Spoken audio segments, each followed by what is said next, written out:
we all will remember. Or was it melomantic? Who knows? Anyway, it wastes night of the big game, the big football game, and so nobody came to the show. Yeah. That's bad planning.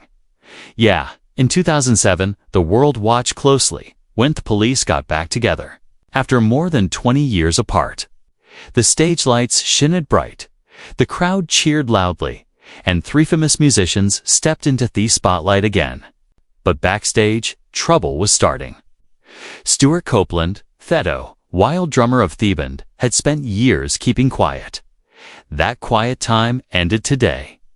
What has said shocked fans and showed everyone a darker side of Sting, the golden boy who'd become a world star. This wasn't just another story Afrock star big egos fighting. Copeland didn't just talk about music disagreements. He finally told everyone about the bad power games, the mean tricks, the hidden anger, and the years of personnel betrayal that broke one of rock's most famous bands apart from the inside. Think of the Police at their best in the early 80s, cool, sharp, and unstoppable.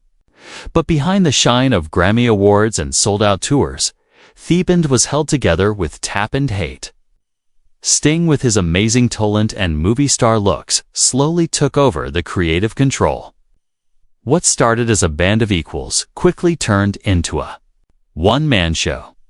During the recording sessions for their last studio album, Synchronicity, fights exploded. Copeland and Sting fought so badly that real fights broke out in the studio. Sound engineer Safton had to pull them apart. Andy Summers, the quiet guitar player, often found himself trying to make peace. Trapped between two toughies with boiling tempers. By the end, Sting refused to play songs he didn't write. He threw away Copeland's dramedias and openly rolled his eyes at Summers' suggestions.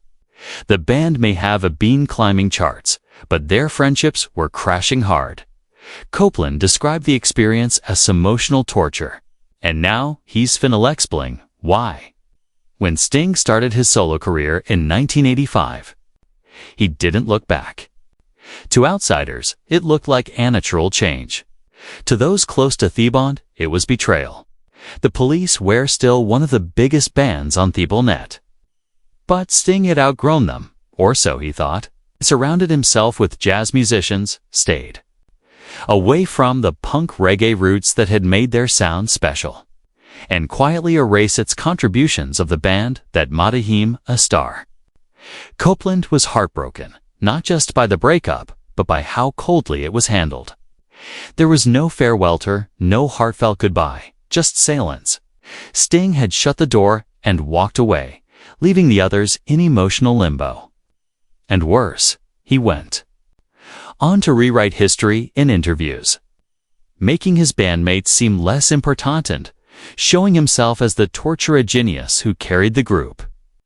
And we did this last year. As a matter of fact, we took a long break and everyone said Theband's breaking up and everything. But weeks later, I get a call from Andy, and Andy gets Sting gets a call from me, and, years passed. Then came the reunion. Fans were so excited, but inside the band, nothing had changed. Sting was still in charge, deciding song lists, arrangements, and even speeds. Copeland felt angry under the pressure.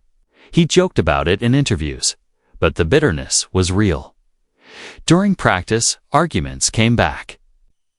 The chemistry on stage was electric, but it hit a battlefield of unresolved anger.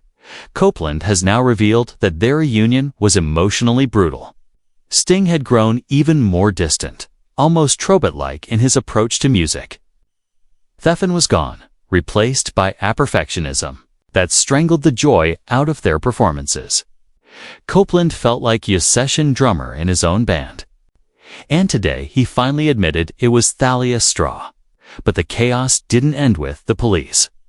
Sting's career has been marked by a long trail of broken friendships, hurt egos, and fights that went far beyond his own band. As his fame grew, so did his reputation for being cold, calculating, and often arrogant. In the jazz and classic Alsons, he tried to enter after the Police. Sting quickly clashed with musicians who accused him of using their music styles to serve his own brand, not their art. He feuded with legendary conductors Sir John Eliot Gardner after a terrible attempt at a classic Alcazar. And jazz trumpet player Wynton Marsalis once publicly criticized Sting for being all style, no soul. Even Elton John reportedly stayed away after a backstage argument over Sting's cold beverage during a charity event. And then there were the Hollywood feuds. During the making of the 1984 film Dune, where Sting played Federata, tensions on set were high. Crew members described him as distant and difficult, while co-stars were frustrated by his lack of acting discipline. Though he dipped in and out of film, his relationships with directors and actors never lasted long. Even his collaborations in the late 90s and 2000 South, from Bryan Adams to Sheryl Crow, were marked by behind-the-scenes tension. Many artists who once admired Sting began to avoid working with him, whispering about his controlling tendencies and icy temperament. Away from the spotlight, Sting's personal life has been far from the polished image he projects. Born Gordon-sur-Mer, he grew up in a working-class neighborhood, Wend, England. His early years were marked by a strained relationship with his father, a shipyard engineer who disapproved of his musical dreams. This childhood friction would shape Sting's intense need for control and his lifelong difficulty with authority and emotional closeness. His first marriage to actress Frances Tumulty collapsed in a cloud of scandal while still married. Sting began an affair with Frances's close friend Trudy Steeler. The betrayal made headlines across the UK, especially since the two men had worked together in theatre. The media frenzy was relentless, and Sting was attacked in the tabloids. Friends were lost and relationships were shattered. Eventually, Sting married Trudy, but even that relationship was full of controversy. They projected an image of spiritual balance and tantric harmony. But insiders painted a different picture of power games, jealousy, and long separations due to Sting's career. Rumors of flirtations, near breakups, and emotional distance followed the couple for years. And then there were the struggles with his own identity.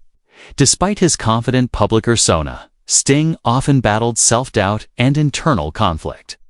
Friends from the early Police days claimed he struggled with intense mood swings and paranoia fueled by fame, creative frustration, and the pressure to reinvent himself constantly. In interviews, Sting often hinted at emotional trauma and obsessive control issues. His perfectionism, which served him in music, often damaged his personal relationships. Bandmates, friends, and even family members eventually learned to tiptoe around him, afraid of triggering his unpredictable turn.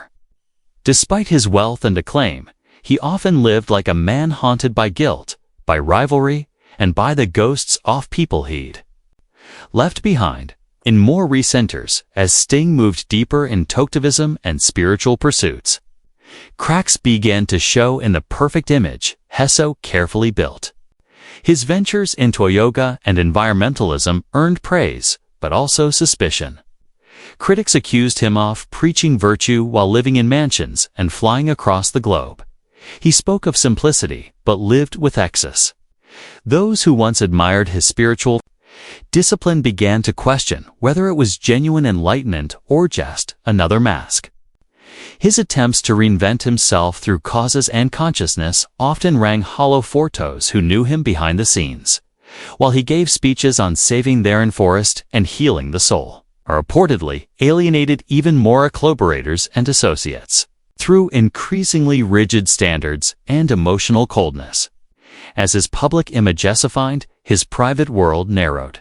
Even his children, whom he claimed he would not leave a fortune to in order to teach them independence, felt the pressure of growing up in the shadow of a man worshipped and feared. Some struggled with identity and addiction, quietly battling demons their father never publicly acknowledged. Despite their privileges, they inherited not just Sting's name, but but also the emotional weight of his legend. Meanwhile, those who had been closest to Sting, former bandmates, colleagues, even crew members, described a man increasingly isolated by his own ego. Has sought silence and solitude, but many wondered if it was peace he was chasing, gore and escape from the wreckage off bridges burned long ago. Friends drifted away. Collaborators disappeared. In Thecho of Applause, Sting stood increasingly alone. Today, as Stewart Copeland finally breaks the silence, fans are left to reconsider the legacy of the man behind the music. Sting the icon, Sting the genius. And now, Sting, the man at war with the world and with himself. A towering figure in musico's brilliance. May always be tangled with pain, and whose legacy, no matter how celebrated, will never be free of shadows. Sting's story is one orthodox of brilliance, entangled with bitterness and legacy shaped as much by conflict as by creativity. He soared tough heights of international stardom, yet the path he carved was littered with scorched earth and broken trust.